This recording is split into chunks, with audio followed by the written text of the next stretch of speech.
नमस्कार दोस्तों, मोहित स्टडी आई की सेंटर में आपका स्वागत है। आज हम मैथ पेडागोजी से संबंधित जो है इंपॉर्टेंट क्वेश्चंस देखेंगे जो सीटेट के एग्जाम्स के लिए इंपॉर्टेंट होंगे, इसलिए वीडियो को आखिर तक ज़रूर देखिएगा।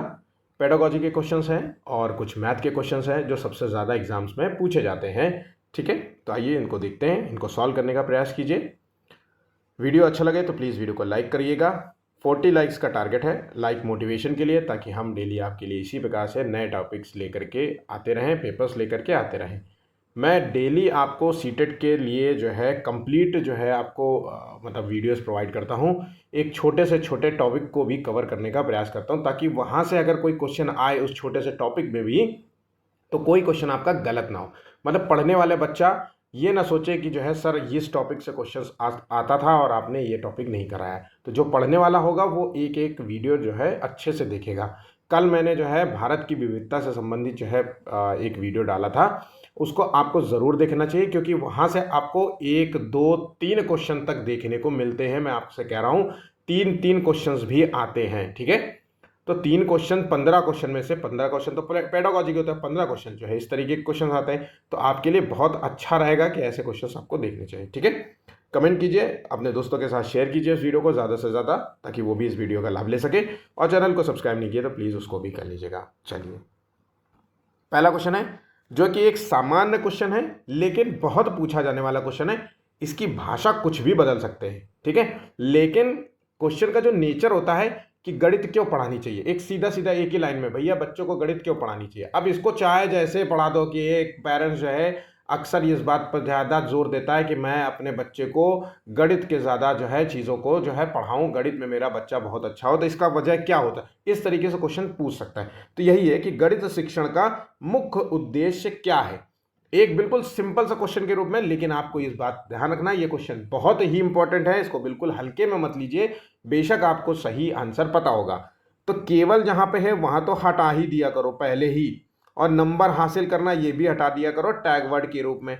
अभी बहुत सारे बच्चे जो है जिनको टैग वर्ड्स नहीं पता है, मैं आपको बता दूं कि ये वो टैग वर्ड्स होते हैं जो एक शब्द आधारित होते हैं, जैसे सूत्र याद करना है, केवल गणनात्मक कौशल पर ध्यान देना, उच्च नंबर हासिल कराना, परीक्षा आयोजित करना। इस तरीके के जो पॉजिटिव और निगेटिव टैग वर्ड्स होते हैं, इनसे हम क्वेश्चंस को सॉल्व करते हैं। तो यहाँ पे जो पहला का क्वेश्चन का आंसर है, गणित जो है हम इसलिए पढ़ाते हैं क्योंकि बच्चा जो है तार्किक सोच का निकले, विश्लेषणात्मक सोच का जो है इस बढ़ावा देने के लिए हम किया जाता है। आंसर हो गया ऑप्शन बी। विश्लेषणात्मक मतलब होता है कि उसमें बच्चे के अंदर उस क्वेश्चन को तोड़ने, उस पर फिर क्वेश्चन करने, फिर पुनः जो है उसको तोड़ने, फिर उस पर क्वेश्चन करने, विश्लेषण करने की क्षमता आ जाती है बच्चे के अंदर, है ना। और तार्किक सोच का, रीजनिंग एबिलिटीज वाला बच्चा डेवलप हो जाता है अगर मैथ्स जो है जो पढ़ाई जाए। ठीक है, तो आंसर है ऑप्शन बी। बहुत ही आसान है, बस इसका आंसर पॉजिटिव ही रखना। कुछ भी पूछेगा आपको पॉजिटिव ही आंसर आपको देना है। ठीक है, अगला क्वेश्चन है 5 अंकों की बड़ी से बड़ी तथा छोटी से छोटी संख्या का अंतर हमें ज्ञात करना है। बहुत ही आसान क्वेश्चन है, मैथ से बिल्कुल मत डरो। ऐसे ही क्वेश्चन केवल आपको सीटेट में पूछे जाते हैं। एसएससी का एग्जाम होता तो मैं आपसे कहता बहुत डरो, लेकिन मैथ के इस वाले पोर्शन में, मतलब सीटेट के इस वाले पोर्शन में ऐसे क्वेश्चंस नहीं आते, बहुत हार्ड नहीं आते, बहुत सामान्य से क्वेश्चन आते हैं। मतलब जो मैथ पे ज़रा सा भी ध्यान देने की कोशिश करे तो वो क्वेश्चन को कर लेंगे, अवॉइड मत करिएगा। अब देखिए 5 अंकों की सबसे बड़ी संख्या क्या हो सकती है, तो जो भी सब कोई 5 अंक बोले, 2 अंक बोले, 1 अंक बोले, 4 अंक बोले, तो 999, ये 4 बार 9 लिख दो, 5 बार 9 लिखो, तो 5 अंकों की सबसे बड़ी संख्या यही है। उसके बाद बोल रहा है 5 अंकों की छोटी से छोटी संख्या का अंतर क्या है, तो ये है 5 अंक की सबसे छोटी संख्या, इसका अंतर पूछ रहा है। बहुत ही सामान्य, 99998। तो आंसर हो गया ऑप्शन ए, बहुत ही सामान्य था।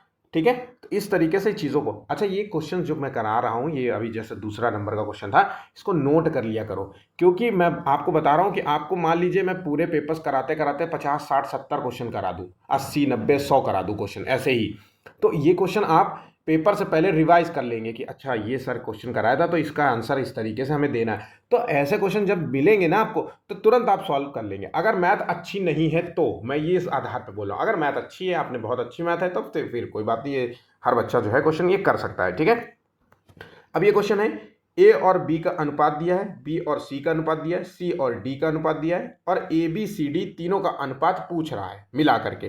तो कितना सा आसान सा क्वेश्चन है। देखिए ए, इसको हम ट्रिक से क्वेश्चन करेंगे, ध्यान से रखिएगा। ए और बी का अनुपात दिया है, ए बी सी और डी का अनुपात पूछ रहा है, तो इसको ऐसे कर लीजिए। पहले लिखिए, देखिए यहाँ पे है, इसको हम कैसे कराएं, ठीक है, ए बी सी डी का अनुपात पूछ रहा है। आप देखिए ए और बी का अनुपात पूछ रहा है, 1 और 2 है ए और बी का अनुपात, और सी और डी तो यहाँ पे पहले में था नहीं। और बी और सी में 3 और 1 का अनुपात है, 3 और 1 का अनुपात है। सी और डी में जो है 2 और 3 का अनुपात है, 2 और 3 का अनुपात है। इस तरीके से इसको लिख लीजिए।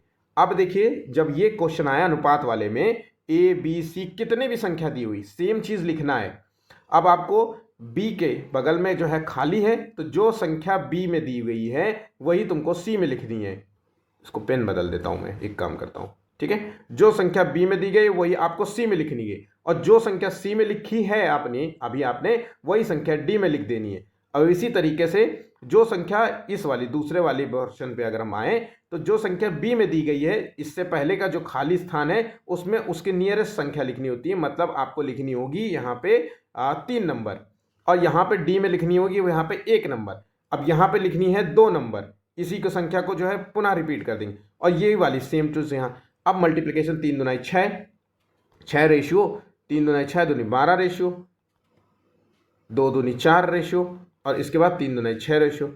अब ये है इसका आंसर एग्जैक्ट। अब इसको जो है यहाँ पे आंसर नहीं मैच करे तो इसका मतलब तोड़ दीजिए। तो 2 3 6, 2 6 12, 2 दूनी 4, 2 3 6, 3 रेशियो 6 रेशियो 2 रेशियो 3। आंसर हो गया ऑप्शन बी। ठीक है, कितना सामान्य सा था। चलिए नेक्स्ट क्वेश्चन। राष्ट्रीय पाठ्य चर्चा की रूपरेखा एनसीएफ 2005 के अनुसार गणित शिक्षण में क्या जोर दिया गया है। तो देखिए ये क्वेश्चन आपसे पूछता है तो गणित शिक्षण में किस चीज का जोर दिया गया है। तो यहां पे रटने पर आधारित शिक्षण पर जोर दिया गया है।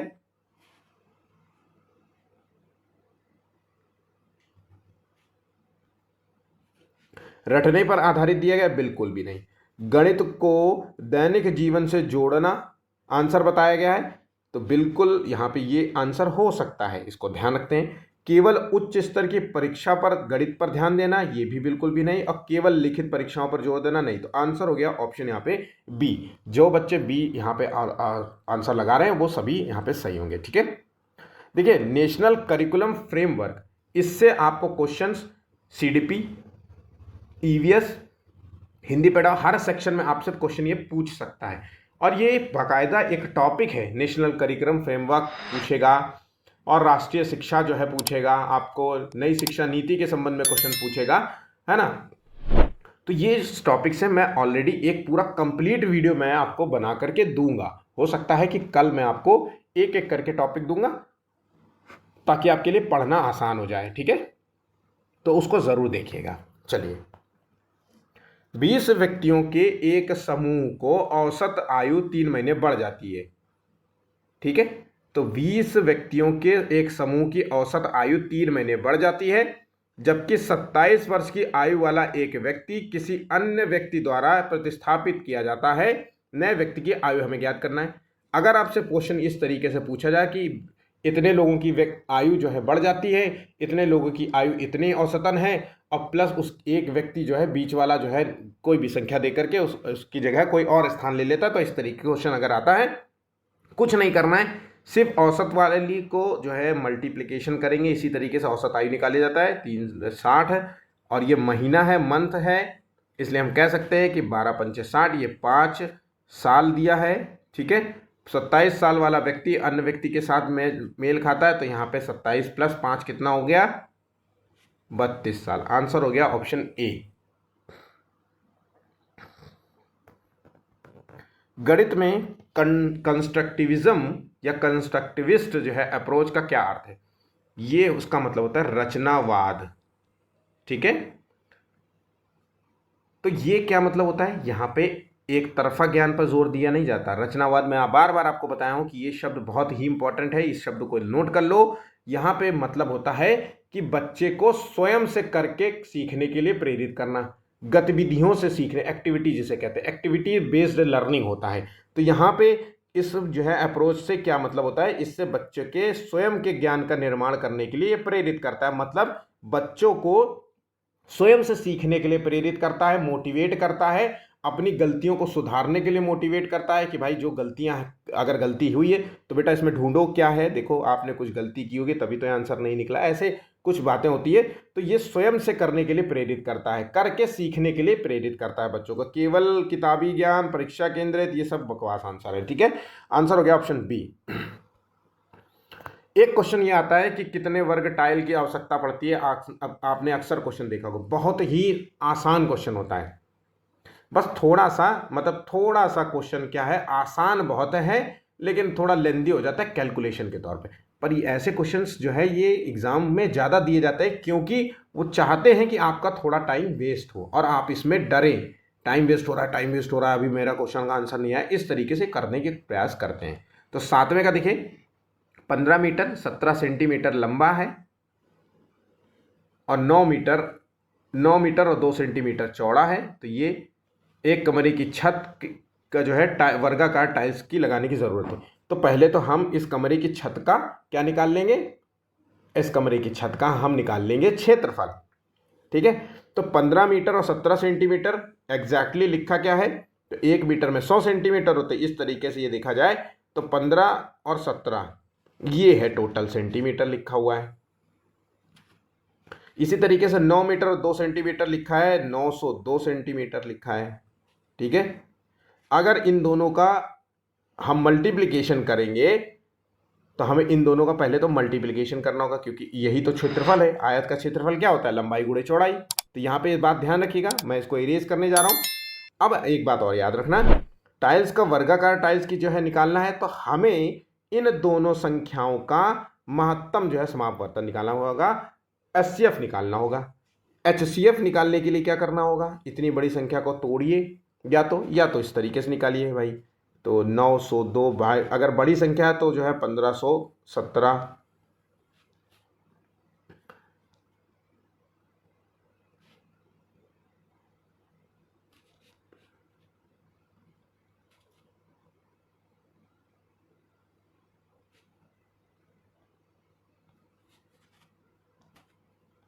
इस तरीके से निकालते हुए जाएंगे तो कुल मिला के जो आखिरी जो संख्या बचेगी, आखिरी संख्या जो रिमाइंडर बचेगा वही होगा इसका जो है HCF।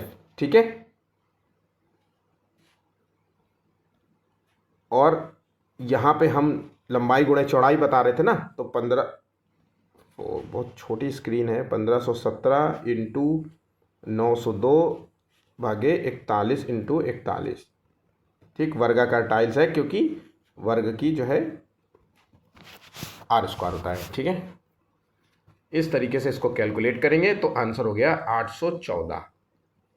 बस एक रेफरेंस के तौर पे मैं बता रहा हूँ कि इस चीज़ को याद रखना कि ये क्वेश्चन, इस तरीके का क्वेश्चन, लंबाई चौड़ाई वाला क्वेश्चन, अब आपको हो सकता है ये क्वेश्चन तो मैंने SSC में पूछा गया क्वेश्चन है लेकिन सीटेट में भी पूछा जाएगा क्योंकि ये टॉपिक दिया गया है। तो हो सकता है यहाँ पे आपको बहुत सामान्य सा देगा कि 9 सेंटीमीटर लंबे और 3 सेंटीमीटर चौड़े कमरे की छत का न्यूनतम वर्गाकार टाइल्स निकालना है। तो 9 तिरका 27 और बटे, और इन दोनों का जो है HCF निकाल लीजिए 9 और 3 का, तो 3 और 3 तिरका 9, तो यहाँ पे इसका जो है आएगा आपको 3 3 9 27, इसमें 9 टाइल्स की ज़रूरत पड़ेगी, ऐसा क्वेश्चन आएगा। तो कितना सिंपल सा था, लेकिन मैंने क्वेश्चन थोड़ा सा बड़ा दिया था। ठीक है, चलिए बात यहाँ पे समझ गए। चलिए, गणित में प्रॉब्लम सॉल्विंग मेथड का उपयोग क्यों किया जाता है। तो प्रॉब्लम सॉल्विंग मेथड का क्यों होता है, क्योंकि बच्चों के अंदर गणित का विकास करने के लिए या फिर तार्किक और रचनात्मक सोच को बढ़ावा देने के लिए। तो प्रॉब्लम सॉल्विंग, आपसे बच्चों से ये मैंने जो क्वेश्चन है आपको अभी मैंने ये जो क्वेश्चन कराया है ये प्रॉब्लम सॉल्विंग मेथड है। अब यहाँ पे क्या हो रहा है, इस क्वेश्चन को करने से क्या आपके जो है दिमाग में आ रहा है, तो ये आपके अंदर तार्किक सोच को बढ़ावा देता है। ऐसा क्वेश्चन आपके दिमागी घोड़े को दौड़ाएगा कि अरे सर ये क्या है क्वेश्चन। जो पढ़ने वाला क्वेश्चन यही तो कहेगा कि पहली बार में यही कहेगा अरे ये किस तरीके का क्वेश्चन है, अच्छा ये क्वेश्चन इस तरीके का अगर कोई क्वेश्चन आता है तो मुझे इस तरीके का ध्यान रखना है। ठीक है, अब ये तो बहुत बड़े बड़े सेंटेंसेस हैं, तो मैंने आपको उदाहरण दिया 9 और 3 सेंटीमीटर चौड़े कमरे की छत। अच्छा, इस तरीके से आंसर निकलता है। तो ये आपके रचनात्मक सोच को बढ़ावा देते हैं, तार्किक सोच को बढ़ावा देते हैं, मैथ्स के प्रति आपके अंदर जो है एक जो है नए तरीके का उत्साह पैदा करते हैं। तो आंसर हो गया यहाँ पे बी। बाकी जो है सूत्रों को याद कराना, परीक्षा में समय बनाना, ये बहुत यूज किए जाएंगे सेंटेंस, ये मतलब ऑप्शंस बहुत अक्सर यूज सीटेट के मैथ पोर्शन में आपको देखने को मिलेगा। ठीक है, तो ये देखिए बेसिक मैथ में के क्वेश्चंस करा रहा हूं आपको। मैं 1-2 दिन बाद जो है आपको मैथ के हार्ड क्वेश्चन भी दूंगा। ठीक है, बस हार्ड क्वेश्चंस को सॉल्व करते वक्त डरिएगा नहीं कि अरे यार ये क्या क्वेश्चन है, इतना बड़ा क्वेश्चन है ना। होगा यही आंसर, होगा ये, इससे ही उसका क्वेश्चंस का नेचर भी यही होंगे।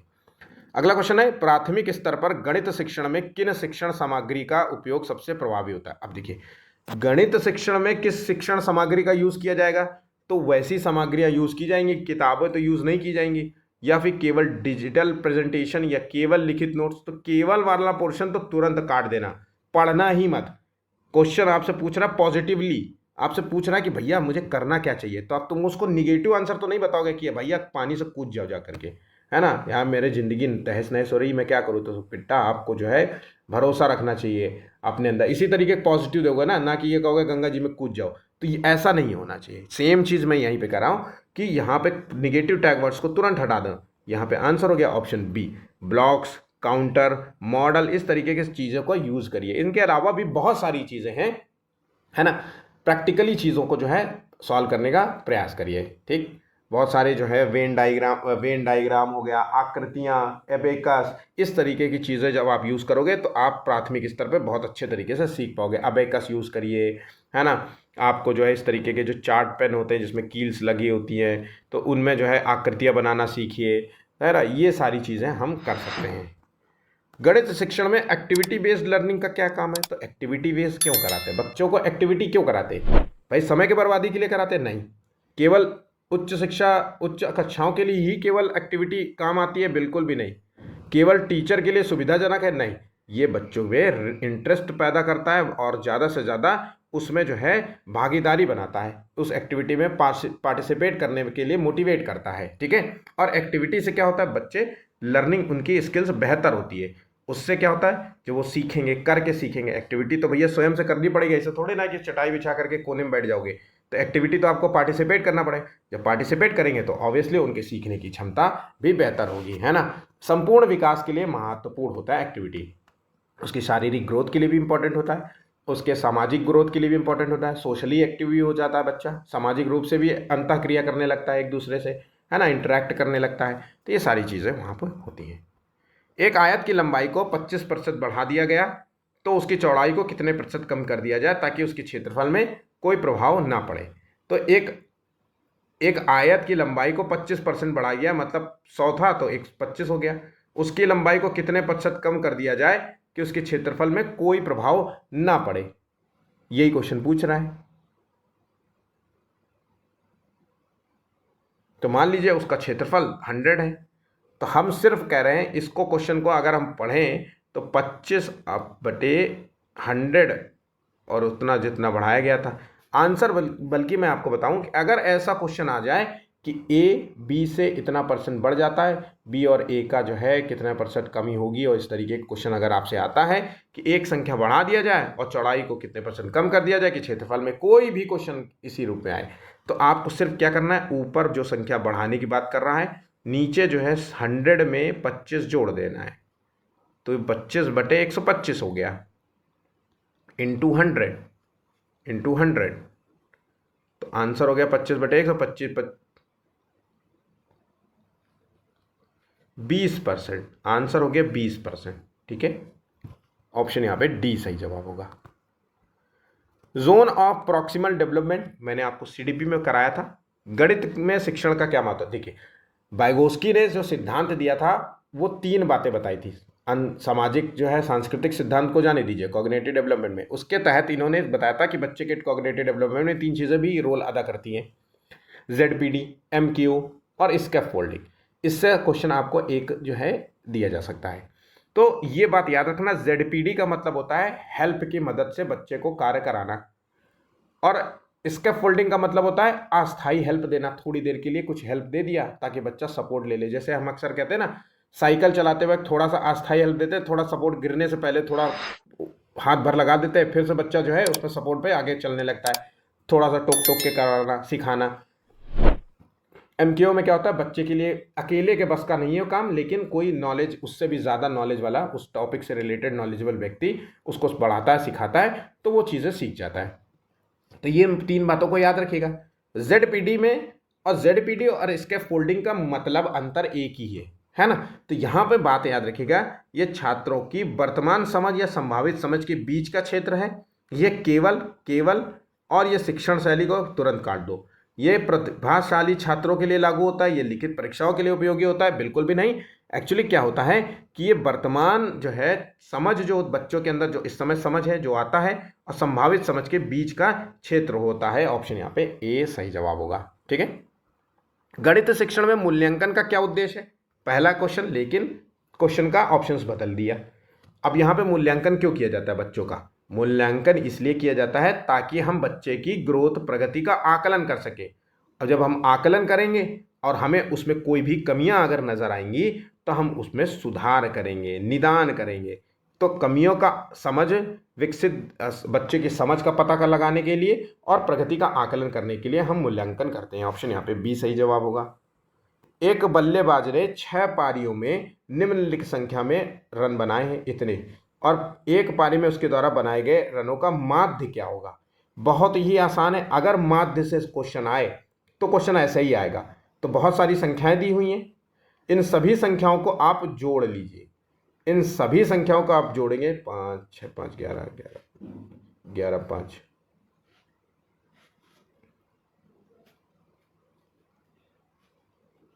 ये 8 2 282 आएगा। इन सभी संख्याओं को जोड़ने पे 282 आता है।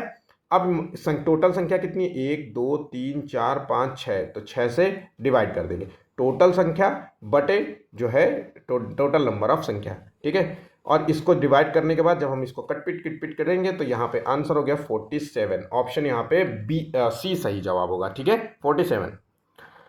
30 पारियों का परिणाम 20 है औसत, तो 30 इंटू 20 कर लो। अन्य 20 का औसत जो है 30 है, बटे सभी परिणामों का, तो 30 परिणाम और 20 परिणाम मतलब 50 परिणाम। इसका औसत निकालना है। कितना आसान सा क्वेश्चन है। आंसर हो गया ए 24। ठीक है, कैलकुलेट कर लीजिएगा। प्राथमिक स्तर पर शिक्षार्थियों के लिए व्यवहारिक उपकरणों का महत्व है क्योंकि ये बहुत सहायता करते हैं। तो ये किस रूप में सहायता करते हैं? 16वें का आंसर है। तो ये मानसिक और मौखिक परिकलन की गति बढ़ाने के लिए, या परीक्षा में बेहतर प्रदर्शन के लिए, या मूल गणितीय संकल्पनाओं को समझने के लिए। तो जो गणितीय उपकरण होते हैं ये बच्चों के अंदर जो है गणितीय जो गणित की संकल्पनाएं होती है, जो थ्योरम्स होती हैं, या जो उनके फैक्ट्स होते हैं उनको समझने में मदद करती है। ध्यान रखिएगा, मदद करती है। जैसे अबेकस क्या करता है ना, ये अबेकस क्या करता है, और भी जो है चीज़ें जो है हम यूज़ करते हैं। जैसे डायनेस ब्लॉक क्या होता है, ग्राफ पेपर क्या होता है, ये चीज़ें हमारे जो है मैथ्स के जो है दशमलव जो है स्थानिक मान को समझने में मदद करता है। तो ये सारी चीज़ें होती हैं। तो इसी तरीके के उपकरणों का बात हो रही है। ठीक है। एनसीएफ मानता है कि गणित में सोचने एवं तर्क करना एक निश्चित तरीका निहित है। नीचे दिए गए कथनों को चुनना है। उपरोक्त सिद्धांत का पालन नहीं करता है तो उसे पढ़ाने की विधि, अंकित प्रश्नों का हल करने के लिए विद्यार्थियों को निर्धारित सूत्र बताना, या फिर पाठ्य पुस्तकों में प्रस्तुत सामग्रियों के लिखने का तरीका, कक्षा के लिए चुने गए क्रियाकलाप एवं अभ्यास। देखिए बाकी सभी आंसर्स तो हैं। सोचने और तर्क करने का एक निश्चित तरीका होता है, तो सोचने और तर्क करने का निश्चित तरीका हो सकता है कि आपकी पढ़ाने की विधि क्या है ना, आप किस तरीके से सामग्रियों को लिख रहे हैं, उसका तरीका क्या है, नोट्स बनाने का तरीका क्या है ना, उस अभ्यास को कैसे चुने गए क्रियाकलाप, एक्टिविटी और अभ्यास को कैसे करते हैं। लेकिन सूत्रों को याद कराना बिल्कुल भी गलत है। सीटेट का क्वेश्चन है, आपसे मैं बोल रहा हूँ, ये सीटेट का पूछा हुआ क्वेश्चन है। आई गेस मुझे लगता है 2024 या 23 का क्वेश्चन है। ठीक है। गणित सीखने के संबंध में निम्नलिखित में से कौन सा कथन सही है? तो गणित सीखने के लिए ये केवल कठोर अभ्यास से सीखा जा सकता है, बिल्कुल भी नहीं। गणित सीखने के लिए कठिन विषय है, बिल्कुल भी नहीं। आमतौर पर लड़कियां गणित में कमजोर होती हैं, ये रूढ़िवादिता है। हर कोई गणित सीख सकता है। आंसर हो गया। सीटेट में पूछा गया क्वेश्चन है। अब क्या देखिए कितना आसान सा क्वेश्चन पूछा जाता है। ठीक है। 1 करोड़ का क्या अर्थ होता है? तो देखिए मिलियन में दिया है तो 1 मिलियन का क्या मतलब होता है? 1 मिलियन मतलब 10 लाख। तो 1 करोड़ कितना होगा? 1 करोड़ मतलब 10 मिलियन हो गया। आंसर हो गया ऑप्शन बी। ठीक है, ये क्वेश्चन सीटेड का है। सीटेड आई गेस 2024 या 2025 का 2024 या 2023 का क्वेश्चन है मेरे ख्याल से। ठीक है, आप देख सकते हैं खुद ही। ठीक, इस तरीके से क्वेश्चन आते हैं। ये भी क्वेश्चन जो है 2024 या 23 का है। निम्नलिखित में से कौन सा संसाधन दशमलव की अवधारणा, एक क्वेश्चन बहुत पूछेगा दशमलव की अवधारणा के संबंध में। हमेशा इस क्वेश्चन में ऐसा क्वेश्चन चुनना कि जो पॉजिटिव हो। अच्छा, ये क्वेश्चन थोड़ा डिफरेंट है, आपको तो ये पता होना चाहिए कि दशमलव की अवधारणा में ये डायनिस जो ब्लॉक होता है और ग्राफ पेपर काम आता है। ठीक है, डायनिस ब्लॉक्स जो है दशमलव सहित स्थानीय मान को समझने में मदद करता है। ग्राफ पेपर भी जो है एग्जैक्ट जो है पॉइंट्स को, दशमलव को समझने में मदद करता है ना, उनको हाईलाइट करने में मदद करता है। आंसर हो गया यहाँ पे बी और डी। ठीक है, तो इस तरीके से क्वेश्चन आपको एग्जाम में पूछता है। तो अभी के लिए बस इतना ही। वीडियो अच्छा लगे तो प्लीज़ लाइक करिएगा, शेयर कीजिए और चैनल को सब्सक्राइब कीजिए। प्लीज़ चैनल को भी सब्सक्राइब कीजिए। अभी के लिए बस इतना ही, धन्यवाद।